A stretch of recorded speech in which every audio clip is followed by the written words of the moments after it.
ಪ್ರವೀಣ್ ಹತ್ಯೆಯಿಂದಾಗಿ ಪರಿಸ್ಥಿತಿ ಉದ್ವಿಗ್ನಗೊಂಡಿದ್ದು, ಪ್ರತಿಭಟನೆಯ ವೇಳೆಯಲ್ಲಿ ಪೊಲೀಸರ ಮೇಲೆ ಕಲ್ಲು ತೂರಾಟ ನಡೆಸಿದ ಕಾರಣ ಲಾಠಿ ಚಾರ್ಜ್ ಕೂಡ ಮಾಡಲಾಗಿದೆ.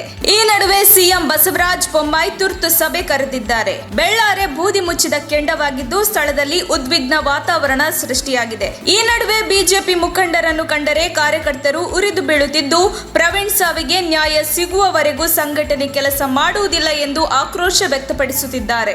ಈ ಎಲ್ಲ ಬೆಳವಣಿಗೆ ಬಿಜೆಪಿ ನಾಯಕರಿಗೆ ತಲೆನೋವಾಗಿ ಪರಿಣಮಿಸಿದೆ. ಈ ನಡುವೆ ಮುಖ್ಯಮಂತ್ರಿ ಬಸವರಾಜ ಬೊಮ್ಮಾಯಿ ಅವರು ಮಹತ್ವದ ಸಭೆಯನ್ನು ಕರೆದಿದ್ದು, ಈ ಸಭೆಯಲ್ಲಿ ಗೃಹ ಸಚಿವ ರಗ ಜ್ಞಾನೇಂದ್ರ, ಬಿಜೆಪಿ ರಾಷ್ಟ್ರೀಯ ಪ್ರಧಾನ ಕಾರ್ಯದರ್ಶಿ ಸಿಟಿ ರವಿ, ಪೊಲೀಸ್ ಇಲಾಖೆಯ ವರಿಷ್ಠರು ಸೇರಿದಂತೆ ಹಲವರು ಭಾಗವಹಿಸಲಿದ್ದಾರೆ. ತಕ್ಷಣ ಬೇಕಾಗಿದ್ದಾರೆ. ತುಮಕೂರಿನ ಹೆಸರಾಂತ ಕಂಪನಿಯಲ್ಲಿ ಗುತ್ತಿಗೆ ಕಾರ್ಮಿಕರಾಗಿ ಕೆಲಸ ಮಾಡಲು ಯುವಕರು ಮತ್ತು ಯುವತಿಯರು ಬೇಕಾಗಿದ್ದಾರೆ. ಲೋಡಿಂಗ್ ಮತ್ತು ಅನ್ಲೋಡಿಂಗ್ ಕೆಲಸ ಮಾಡುವವರು ಬೇಕಾಗಿದ್ದಾರೆ. ವಿದ್ಯಾರ್ಥಿ SSLC, PUC, BSc pass by ನೇರ ಸಂದರ್ಶನ ಇರುತ್ತದೆ. ESI ಮತ್ತು PF ಸೌಲಭ್ಯ ಇರುತ್ತದೆ. ಆಸಕ್ತರು ಕೂಡಲೇ ಸಂಪರ್ಕಿಸಿ. Naveen GL, phone number 9743103968.